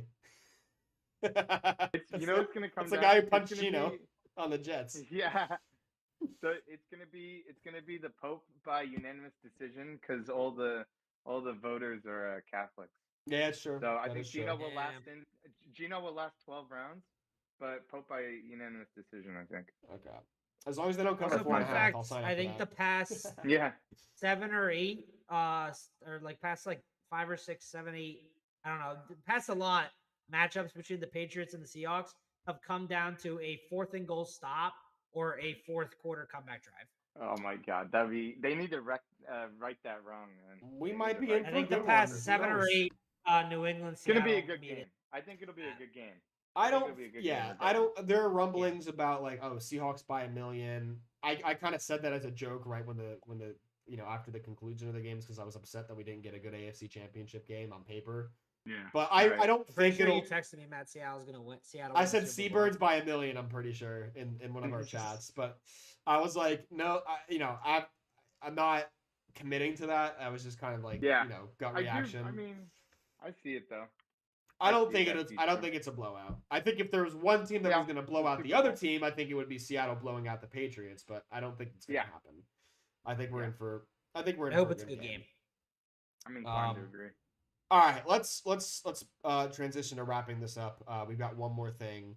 I didn't really have one prepared, but I do have a question for both of you.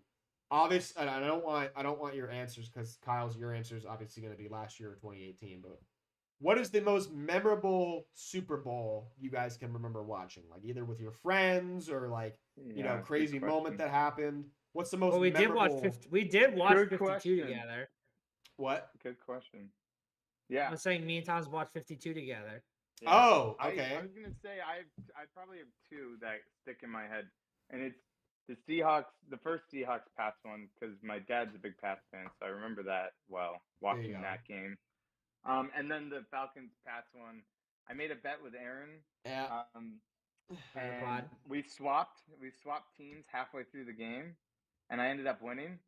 And we've made a bet every year since. And the Pats have, whatever side Aaron bets on with the Pats, he always loses. It's been 3 times now. So, so then you need Falcons one. You need to just give me his. You just gotta give me his Pats pick this year, and I'll fade it. Yeah, exactly. I'll send it to you, and then you can make your announcement on your podcast next week. Yeah.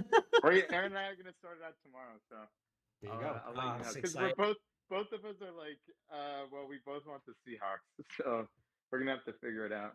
But, dude, I think mine's gotta be 28-3 because I know Kyle, you and I watched that. 28-3. Yeah, we watched that together. That was insane. Yeah. I remember almost everybody other than I think me and our friend Sam were rooting for the Falcons. But then as the game went on, I'm pretty sure almost everybody in the room was rooting for the Pats because we wanted to see the comeback. Yeah, I think the comeback. Yeah, I think our friend Tony, who's a Jets fan, was the only one not rooting for. He was the only one that was like rightfully upset about it. Yeah, and rightfully everybody else was like, "This was the most crazy thing I've ever seen." But like none of us, like we were all young. We were all like too young to bet at that point, and like betting wasn't even legal. I was gonna say I don't even think betting was like really like a big thing at that point. Or we weren't even old enough for it to be legal. Yeah, right. So like nobody really had a dog in the fight, and like we were just watching like, oh, this game's over, but like obviously it's the Super Bowl, so you're not gonna turn it off. And it was like I just distinctly remember like going absolutely nuts every time they moved the ball. And we're like, oh my god, oh my god, oh my god, like oh my god, they're in overtime. Oh my god, like it was just crazy. Like I think that's obviously the drinking game of blacking out of every time somebody said like, oh, well, they could do it, they could do it. Yeah. Kyle, well, obviously, Kyle just won a good Super Bowl. So I would say obviously besides last year and 2018, Kyle, because like obviously those two would be first, but. Fun fact: the Patriots have been in the most Super Bowls, and their point differential is -36. Oh, that's crazy, actually. Yeah. What? When they get blown out, they get blown out. I guess. And every one they won was all 1-score game except for 53. That was a 10-point game. But they got blown out by like 36 points against the Bears, and then pretty much everything else is a wash. That game was a stinker. 53 was a stinker. That was in Goff. That was with the Rams, right? The 13-10 game. Oh my god! That game I remember being fun because 3 points and a freaking. I remember we all celebrated 13-3 afterwards. 13-3 or whatever. Yeah, that was a terrible. Yeah. Ugh, I don't even remember where it was for that. Terrible. It's probably at Josh's house. I don't know, Kyle. What's your favorite? What's your favorite Super Bowl moment? Honestly, it's the Cooper DeJean touchdown. Yeah. Well, I said the Cooper DeJean. Obviously not. I don't care. That was the best one. I had a dream about that, and I put money on it. That is pretty cool. And I won like so much money. The Cooper DeJean. I remember was the best moment ever. Yeah. And the fact that I have receipts, that it's not just like, oh, I had a dream about it. The fact that I have receipts of me texting people the week prior that I had such a dream. I like that. Crazy. I like that. I hope you have those. That's also the second time you've done that because of the McCole Hardman bet. Yeah, I know. Oh my god, that too. Yeah. Kyle's a visionary. Well, I had 2 premonition AJ Brown touchdowns this year, where I believe I had But in each of the dreams, right? Like there was one where like because it's a dream and like shit gets like forms weird in your dreams, whatever. Like it was not number 11, which AJ Brown's number is 11. It was not number 11, and they weren't wearing the right color. But like in my head, I knew it was AJ Brown. It was him in a Bills uniform.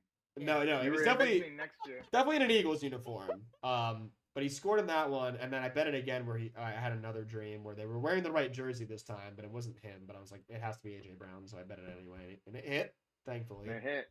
I think you should have that. The Chiefs. Yeah. The nightmares, actually. Yeah. The 13 seconds. They come true, though. Yeah, exactly. I have premonitions about those. That's or like trauma. I don't know what you call them. Trauma or premonitions.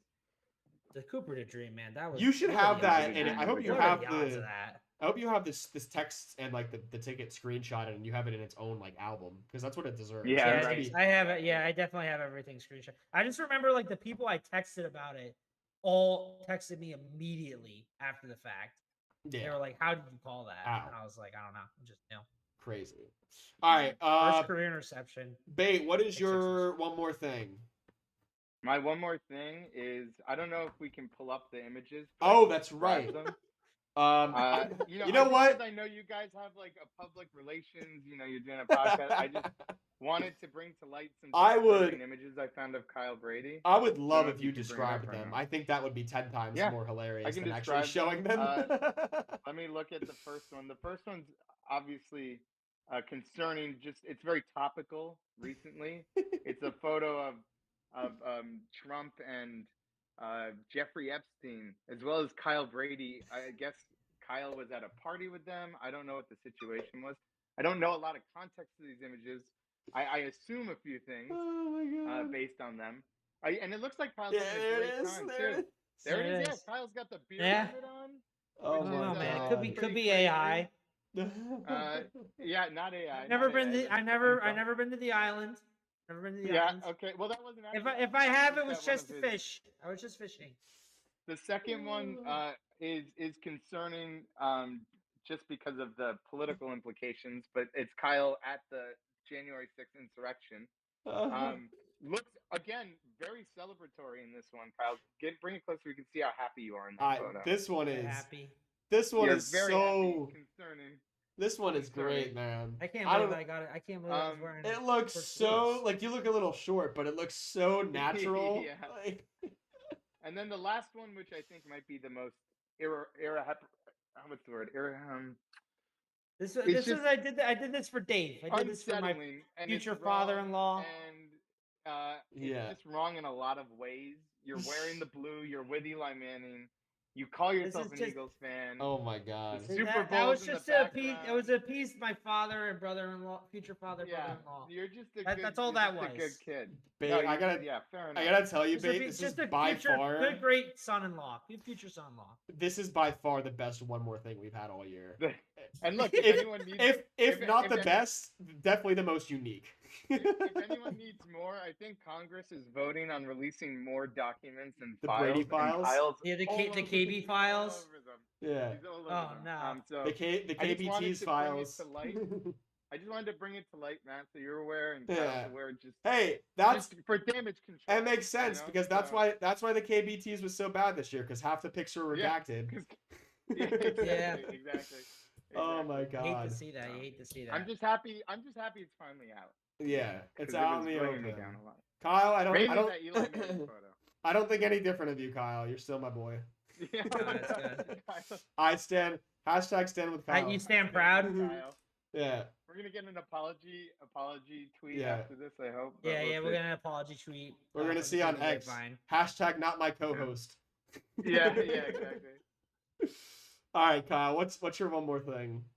One more thing is, I guess I was gonna talk. Aaron, Peter brought it up, but like bets with Aaron was gonna be my my thing we brought up last time. I had a bet with Aaron was the Super Bowl bet where he had to do 26 shotguns. Because oh my God, I saw this. I saw this for the first time. So we have we have another bet. Oh, another shotgun bet. All right. You're familiar with a competing podcast, Part of My Take by Barstool. They at the end of every episode they do like a lottery ball machine. and they're getting a new lottery ball machine after the Super Bowl. Mm-hmm. So Aaron and I both picked numbers.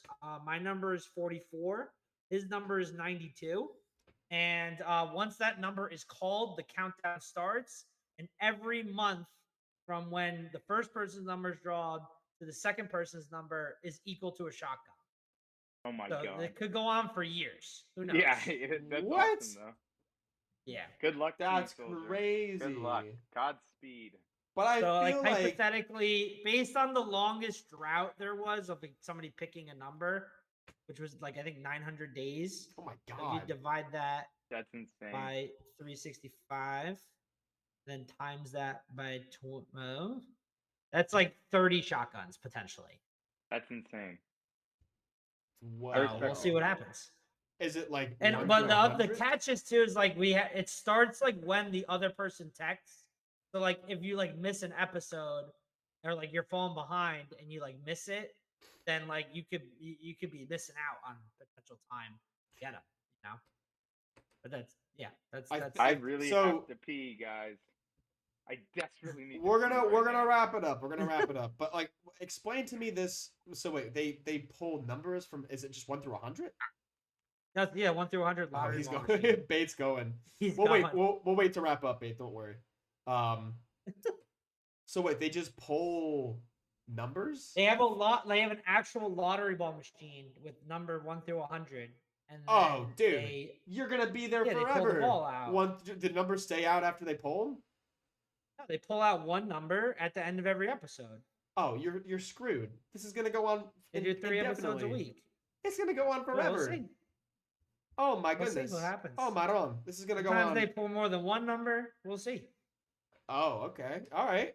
Could be interesting. Could be interesting. Yeah, I no, think this 3 is gonna times go a- on. 3 times a week. We'll see what happens. I think it's gonna go on for a very, very long time. We'll see what happens. Very, very long. Oh, by the way, Liz is still talking about heated rivals. By the way, I know that's since you the mentioned show it that all last the week. girls love it. They So love the gay show. I came over Kyle's apartment on Saturday this past weekend, and so did my girlfriend, and now she's obsessed with the show. So Yeah, no, that was our one. basically, what I'm thing last telling you week. They love is it. if my girlfriend ends up being a gay man, it's your fault. I apologize. Does your girlfriend watch the heated rivalry shows, Thomas? The gay hockey player show? Good show. I'm It's not a lot gonna of gay porn, lie. though. Yeah, it's basically gay porn, but like the story was pretty good. I'm not even gonna lie.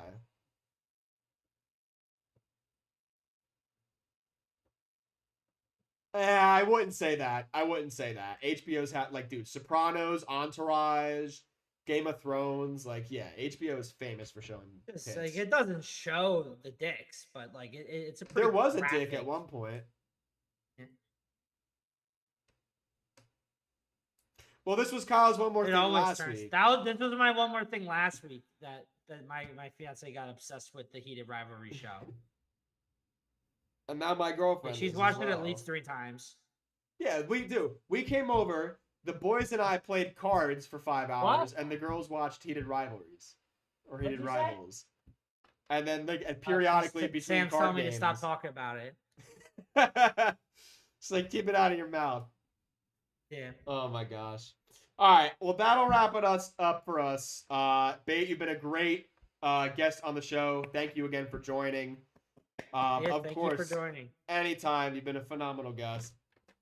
Yeah, we're here for a little bit. We're here. Yeah, it's my. We're here for a little bit, so we gotta get the people out. So we've got 2 more shows coming up. So we've Next week's got our award show. next Find week is out the our Tua Turn the Ball award Over show. of the year. So Kyle's been Do you compiling. have any nominees, list. Bate? Yeah, we have to. You want to submit a nominee for the Tua Turn the Ball Over of the year? Yeah, submit me some nominees. Yeah, I'm gonna take a look at the list, Kyle. Well, this actually, week. I know. I'm gonna have a voting committee. I'm gonna make a group chat. I'm gonna send them the nominees, and then they're gonna vote. Well, how about So it's this, gonna be Kyle? Do you want to Friends come of the up? pod, future guests. Do you want to come What? up? Let's come up with a collective top 5, and then send the list out. So like I could watch Yes. I'll review The the list that you voters. had sent me already tonight, and then you give me your top 5. I'll give you my top 5, and we'll kind of just confer. Like let's figure it out tomorrow, and then that way we'll give people like a few days to vote on it. And like I'll try and once we do that, I'll try and like get clips of all the different turnovers. That way we have them. So let's do that. We'll have our award show, so we'll go over the picks recap. So I pick every game. If you guys don't know, follow us on Instagram at @picks_NFL. This is where this all started. This is why it's called Picks. I pick every single football game, the winner. So we'll go over my season recap, which teams I picked correctly for, which teams I didn't pick so correctly for, what the overall record was, all that good stuff. The NFL honors, not this Thursday, but next Thursday in 9 days. The NFL honors will be announced. That's your MVP. That's your comeback player of the year, rookies, offensive and defensive, player of the years, whatever, blah, blah, blah. That'll be in 9 days. And then Super Bowl 60, Sunday, February 8th at 6:30 p.m. on, I believe, is it CBS? NBC. NBC. Got it wrong again. Thank God. So no more Romo this year. All right. Never thought I'd be blessing the Lord for that, but I am. So that's all coming up. So we got 2 more shows this year, and then we're done until the off season, but we'll figure out our off season schedule. I'm sure we'll be back at some point in the off season. But maybe picks maybe going the combine. There's some rumblings. Circulation. I have Picks heard podcast going to the combine. This is rumors. A rumor I can neither confirm nor deny at this point in time, but I have heard something to the extent of that. So might be very exciting. Your boys might be out in Indy. We'll have to see about it, but that'll be a discussion for another day. So until then, thank you all for listening tonight, and we'll be back next week. Take care.